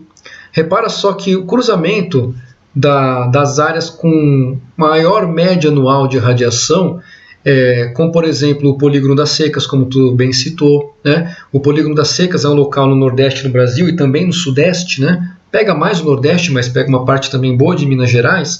É o local onde a gente tem mais impactos por causa da falta de chuva, tá? Então concentra aí várias cidades que sofrem muito com as secas. Então a energia solar ela é uma alternativa no futuro para esses locais terem uma fonte de renda e assim melhorar muito a situação econômica e social. A energia eólica já faz isso, tá? Muitos locais do Nordeste, quando você bota uma turbina aerogeradora dentro da propriedade de alguém, se paga por isso. né? Então, passou até uma reportagem há um tempo atrás aí na televisão, depois vocês procuram no YouTube. Se não me falha a memória, para cada aerogerador colocado dentro de uma propriedade é R$2.000, R$2.500 por mês que eles pagam para o morador. Então eles entrevistaram um tiozinho lá que tinha 4 geradores na propriedade dele. Então só de gerador ele ganhava por mês uns R$10.000, só de ter os geradores ali. Então é uma renda que entra para essa população que antes tinha uma renda muito baixa, dependia muito são populações que dependem muito do setor primário, né, agricultura, pesca, então estão muito dependentes das oscilações ambientais, naturais, né? Com uma fonte de energia como a solar ou a eólica instalada ali, você tem um potencial enorme de distribuir melhor a renda, melhorar a situação econômica e social dessa galera aí. Ainda bem que no Brasil coincide bem com a parte mais carente do Brasil, né, que é a parte do interior da região Nordeste e também do norte de Minas Gerais. Beleza? Essa é uma relação muito legal, ainda não vi isso em questão, mas com certeza pode ser um assunto de uma questão, tá bom? Então, no Brasil, a gente tem cerca de quase 4.000 usinas solares. Fala, nossa, professor, quanta coisa! Como eu falei para vocês, cada telhado conta, tá bom? Então, se tu botar uma na tua cabeça e registrar, você vai ter aí a 38, 86. Você vai ser... Quando eu te falar que tem 3.886 usinas, uma delas pode ser a sua cabeça. Se você botar na sua cabeça e registrar, tá bom? Então, cada telhado conta. E aqui embaixo a gente tem a foto da maior usina solar no planeta. Fica lá na Índia, tá? Capacidade de 648 megawatts. Lembra que a nossa aqui no Ceará tem capacidade de 1 megawatt. Essa daí tem de 648. Então, com certeza, pessoal, o futuro reserva muitas coisas aí para a usina solar, tá bom? E aqui tem uma outra questão do Enem, que fala sobre, deseja-se instalar uma estação de geração de energia elétrica em um município localizado no interior de um pequeno vale, cercado de altas montanhas de difícil acesso. A cidade é cruzada por um rio, que é fonte de água para o consumo, irrigação e subsistência e pesca. Na região, que possui pequena extensão territorial, a incidência solar é alta o ano todo. A estação em questão irá abastecer apenas o município apresentado. Qual seria a forma de energia, entre as apresentadas, mais indicada a ser implantada no município do jeito que cause o menor impacto ambiental? Legal. Então o cara descreve um local de difícil acesso, no interior de um vale cercado por várias montanhas, onde a galera usa a água como consumo, irrigação e pesca. E é um local pequeno e que a incidência solar é alta o ano todo. Qual seria a melhor fonte de energia para esse local? Com certeza a fotovoltaica, que é a solar. Por quê? Ela ocupa pouco espaço, você pode botar em qualquer telhado, ela é muito versátil. Como o local tem difícil acesso, você transporta as placas num caminhãozinho, numa charrete, é muito tranquilo você chegar com as placas lá, não tem que fazer nenhuma grande construção como uma hidrelétrica, uma usina nuclear, enfim. Então, o acesso justifica. Está no meio do vale com um monte de montanha, justifica você não fazer usina eólica, porque as montanhas vão barrar o vento. A galera usa água para consumir, para irrigar, para pescar, então não justifica fazer uma usina hidrelétrica, porque vai acabar com isso. Além disso, o local é pequeno e a usina seria muito cara, né? Não justifica uma usina nuclear, porque a cidade é pequena, e a usina nuclear é uma coisa muito grande e cara, uma cidade pequenininha dessa. E termoelétrica, que é uma usina que gera a partir de queima de alguma coisa, né? Pode ser nuclear, pode ser carvão, pode ser gás, também não se justifica porque é uma usina que é cara demais, tá bom? Um local pequeno, assim, de difícil acesso, não tem por que ter uma termoelétrica só para isso. A usina solar é a melhor. Então, aí uma outra grande vantagem dela, junto com a versatilidade, ela pode ser usada para levar energia lá para o sertão, para locais pequenos, isolados, apenas com algumas plaquinhas solares, certo? E a nossa última fonte de energia do dia, petróleo, a mais usada aí, né? O negócio mais usado no mundo desde a segunda revolução industrial, do início dela, tudo bem? Então, o petróleo e seus derivados são as principais fontes de energia do Brasil e do planeta. O Brasil é um dos grandes exploradores de petróleo do mundo, tá? Não está entre os maiores, mas é um dos grandes, tudo bem? Principalmente na parte oceânica. Então, pessoal, quando as questões trazem isso, eles falam muito, bacia de Santos, bacia tal. O que são essas bacias? Falam muito da plataforma continental. O que é isso? Né? Lembrando lá das aulas de relevo, a plataforma continental é a parte do continente que está embaixo do oceano.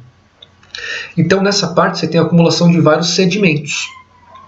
E o petróleo e o gás natural, eles são combustíveis que se formam a partir da decomposição da matéria orgânica. Então, onde você tem uma bacia, lembra lá que são as bacias sedimentares, né, da formação dos relevos e tal. Onde tem uma bacia sedimentar, você tem acumulação de sedimentos orgânicos. Com a acumulação de sedimentos orgânicos, passando milhões de anos, esses sedimentos orgânicos podem se transformar em petróleo e gás. Então, quando fala a Bacia de Santos, por exemplo, é a bacia sedimentar que leva o nome de Bacia de Santos. Ali se acumulam várias matérias orgânicas que, com o passar dos milhões de anos, podem se tornar petróleo e gás natural. Tá? Então, o Brasil explora muito petróleo, principalmente de locais embaixo do oceano. Tá bom? Nosso chamado pré-sal, por exemplo. Certo? É uma energia não renovável, porque ela demora muito para ser feita pela natureza, e ela é poluidora, não é limpa. Tá? Ela não é energia limpa, não é renovável. Aí, professor, por que a gente usa? Porque na época lá da segunda revolução industrial, a tecnologia da época é a que permite usar o petróleo. A gente não tem tecnologia ainda suficientemente desenvolvida para você usar só solar, só eólica ou só energia a partir de outros elementos, como por exemplo o mar, as ondas do mar e tal. Então, por enquanto, o petróleo é a nossa principal fonte de energia por causa da nossa tecnologia atual. Tá bom? Então temos aí na foto uma plataforma de petróleo, plataforma Pantanal da Petrobras. Beleza? Que só de olhar o relevo de fundo, com certeza ela está em algum lugar aqui do sudeste ou do sul do Brasil, né? Que você tem a serra de fundo ali, provavelmente deve ser a Serra do Mar. Então só pelo relevo você já sabe que ela está ou sudeste ou sul do Brasil. Bom? Temos aí então maiores reservas de petróleo no mundo. Olha só que interessante aqui, pessoal. O petróleo ele vai aparecer nas questões para vocês, na maioria das vezes não falando de impactos ambientais. A maioria das vezes ele aparece por causa de política, de geopolítica internacional. Olha só aqui as maiores reservas provadas de petróleo e gás. Então aqui, de azulzinho, temos o petróleo, de verde o gás. Primeiro país, Irã. Brother, né? Sempre está na mídia aí, porque está rolando tretas, inclusive com os Estados Unidos e outros países da região do Oriente Médio. Venezuela, outro país que está sempre na imprensa aí por causa das tretas, né? Então a gente tem os dois com grandes reservas de gás e petróleo. Venezuela principalmente petróleo.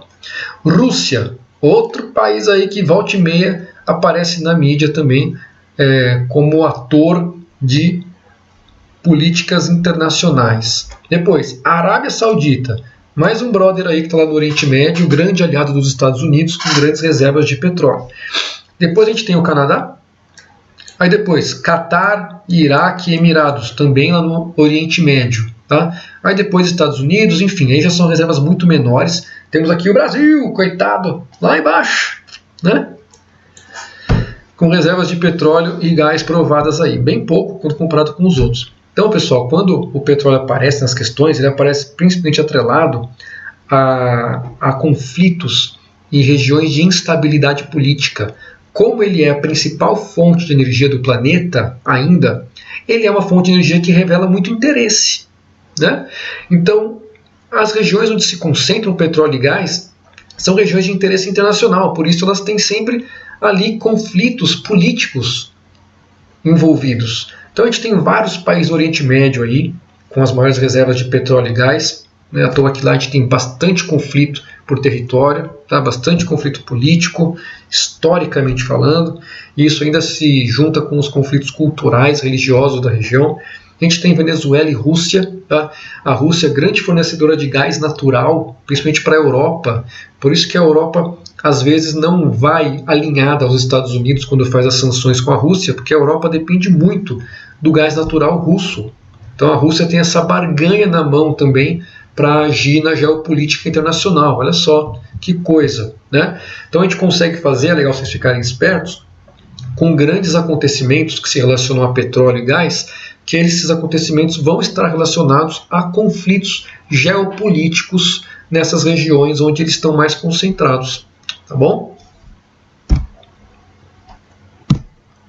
E aí os maiores produtores. Então aquela lá eram os maiores reservas, aqui os maiores produtores. Então os Estados Unidos, apesar de não ter as maiores reservas, são os maiores produtores. Aqui em 2018, tá, pessoal? Isso vai variando, isso aqui eles soltam os relatórios, se não me engano, a cada trimestre, tá? E então, atualizados, às vezes a Arábia Saudita produz mais, às vezes a Rússia produz mais, tá?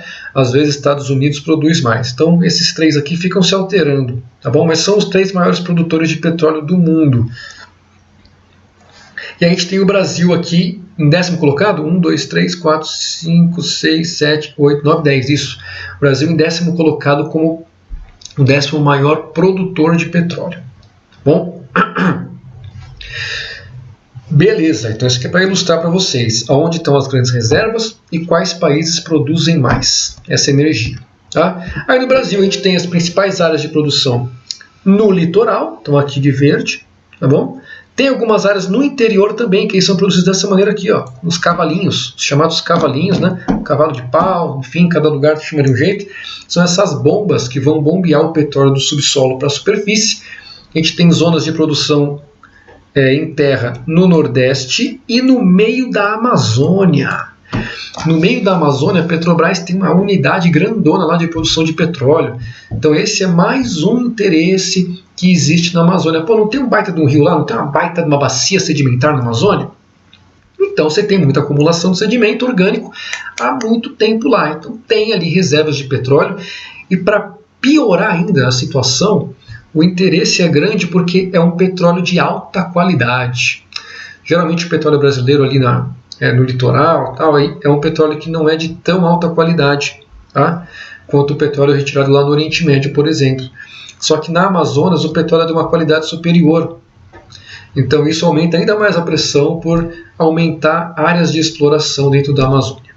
Bom, então a gente tem aqui a presença do petróleo atrelado a rochas sedimentares. O pessoal já teve questão falando disso, tá?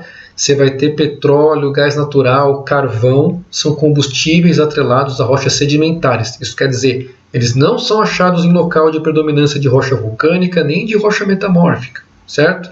Então você precisa ter uma bacia sedimentar para você ter ocorrência de petróleo, gás natural e carvão. Bom?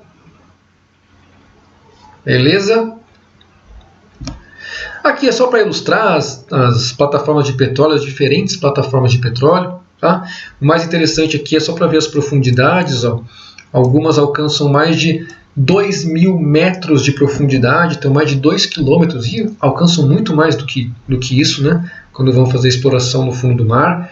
Então, só para ter uma ideia do alcance dessas plataformas e da tecnologia envolvida nisso.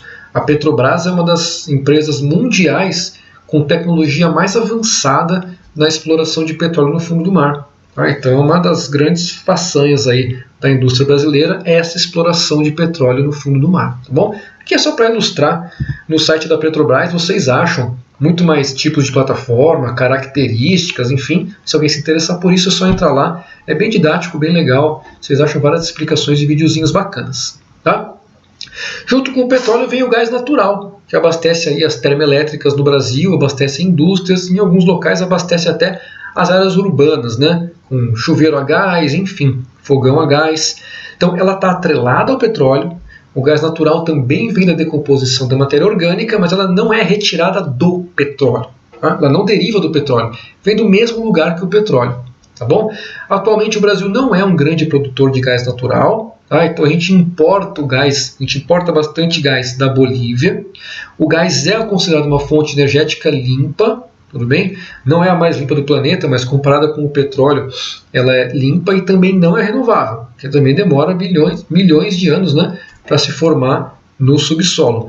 É usado principalmente na indústria. Tá? Se for nos países lá da Europa, é muito usado também no aquecimento das casas. Tudo bem? Então a distribuição é feita por dutos. Então na logística, vocês já viram esses modais? Então o modal duto viário para transportar gás no Brasil é muito importante. Então o Brasil tem mais de 45 mil quilômetros de infraestrutura para transportar gás. 45 mil quilômetros é quilômetro pra caramba, né? Dá para tu dar a volta no planeta inteiro se botasse um do lado do outro. Tudo bem? Então o Brasil, por ter um território enorme, tem também bastante infraestrutura para isso. Mesmo assim, é considerada ainda pouco desenvolvida comparado com outros países. Tá? Mesmo a gente tendo 45 mil quilômetros de dutos que transportam gás, comparado com outros países, a gente ainda tem pouco. Poderia explorar mais esse tipo de energia. Certo? Vamos lá, questãozinha aí, estamos finalizando, pessoal.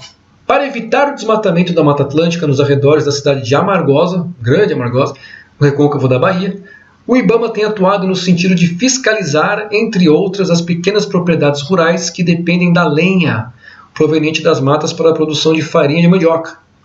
Com isso, pequenos produtores procuram alternativas como o gás de cozinha, o que encarece a farinha. Legal. O cara quer saber, uma alternativa viável em curto prazo para os produtores de farinha de Amargosa, que não cause danos à Mata Atlântica e nem encareça o produto, seria o quê?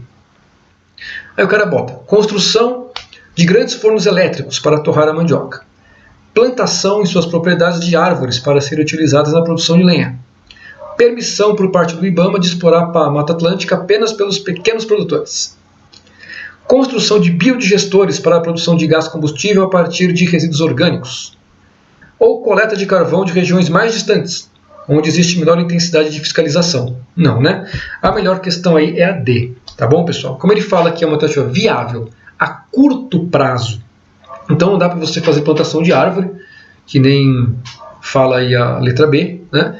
Como ele fala viável, então tem que ter um preço pequeno, não dá para você construir grandes fornos elétricos, como ele fala na letra A, isso ia consumir muito mais energia e ia encarecer mais a farinha, né? Não dá para você dar permissão do IBAMA para continuar explorando, porque ele quer alguma coisa que não danifique a Mata Atlântica, tá? E o carvão, que é um meio altamente poluente, né? Buscar em mais locais mais distantes, onde não tem fiscalização, não, né? Aí você estaria burlando a fiscalização, é isso que a questão quer. Então, a construção de biodigestores. Essa questão está aí, pessoal, para falar para vocês que o gás, ele não tem que vir obrigatoriamente lá do petróleo. Ele pode vir da decomposição de outras coisas, por exemplo, lixo. Tá? Quando ele fala de biodigestores, são locais onde você coloca resíduos orgânicos, lixo e outras coisas mais, eles vão ser decompostos, a decomposição gera gás, e esse gás pode ser queimado também para gerar energia. Um exemplo aqui pertinho da gente, aqui em Caieiras do nosso lado, né, indo para São Paulo, a termoelétrica Termo Verde, ela usa lixo do aterro sanitário para gerar energia. Então as termoelétricas que usam o calor de alguma queima para gerar energia, usam o gás natural, as termoelétricas do Brasil, né, usam gás natural, mas também podem usar gás de outras fontes, por exemplo, queima do lixo, tá bom? Converte essa queima em eletricidade. Elas são utilizadas em larga escala em todo o mundo por terem vários tipos de termoelétrica, de biomassa, de carvão, nuclear, gás, todas são termoelétricas, tá? O problema delas é que elas são usinas caras para funcionar. Tá? Então o Brasil tem termoelétricas, mas elas são utilizadas principalmente como usinas de reserva. Quando os reservatórios das hidrelétricas estão baixos, por exemplo, então você precisa acionar algumas usinas de reserva para manter a oferta de energia, aí o Brasil usa suas termoelétricas. Tá bom? Mas são usinas caras, então geralmente quando as termoelétricas são ligadas, a nossa conta de luz vai lá para o céu, aumenta, né? Então, dependendo do tipo de combustível, a termoelétrica pode ser renovável ou não. Tá? Ela pode ser poluente ou não. Então, depende se ela vai queimar carvão, se ela vai queimar diesel, ou se ela vai queimar biomassa. Se ela vai queimar lixo, por exemplo, é renovável, né? Porque o lixo está aí todo dia. Então, se ela vai queimar biomassa, enfim, depende do tipo de termoelétrica, pode gerar mais ou menos poluição. Tá bom? E aqui, para finalizar, são videozinhos, não vou mostrar para vocês.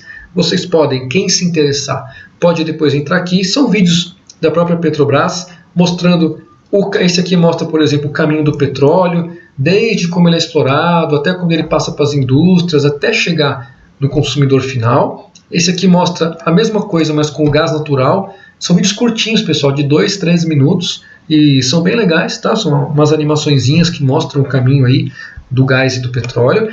E esse aqui fala sobre o pré-sal. Então, também é um vídeo curto da Petrobras falando sobre o que é o pré-sal, como ele é explorado, tá? Enfim, é bem legal também, bem interessante o vídeo, tá bom? E esse último vídeo aqui fala sobre o impacto da exploração do petróleo no Ártico, no caso aí, lá perto do Polo Norte, tá? Como o petróleo ele é a maior fonte de energia ainda no planeta, e ele está agora aqui, a exploração no Ártico, atrelada ao aquecimento global. Qual que é a relação aqui? O aquecimento global ele vai derreter vários locais que antes ficavam muito ocupados por camadas de gelo, esses locais são ricos em petróleo, as empresas vão lá então explorar os locais que antes não podiam ser explorados e agora passam a ser explorados, né? Então a Shell foi uma das grandes uma das grandes produtoras de petróleo do mundo, foi explorar esse petróleo lá na região do Ártico, no norte do planeta. Em uma certa parte da história, ela fez um acordo com a Lego, a empresa de brinquedinhos, né? E esse acordo foi muito mal visto, porque o Greenpeace fez um vídeo aí ironizando, né, o acordo entre a Lego e a Shell. O vídeo teve um alcance tão grande, foi tão negativo, que o contrato, inclusive, foi quebrado entre as duas empresas, tá? Mostrando como que a importância ambiental vem ganhando força quando a gente fala de exploração de fontes energéticas, no caso aí o petróleo. Também não vou tocar o vídeo, vocês podem depois procurar no YouTube. É só botar lá, campanha Shell Lego, vocês acham um videozinho bem interessante, bem legal, que mostra o poder das informações e o poder da importância do meio ambiente agora na nossa atualidade, tá? Quando eu falo de exploração de energia. Tá certo? Tá certo, professor. Maravilha, pessoal. Eu vou então parar aqui a gravação agora, tá? Se vocês tiverem alguma dúvida, podem mandar no Moodle, podem mandar lá no WhatsApp. Quem quiser fazer pergunta sem ficar gravada, agora é a hora.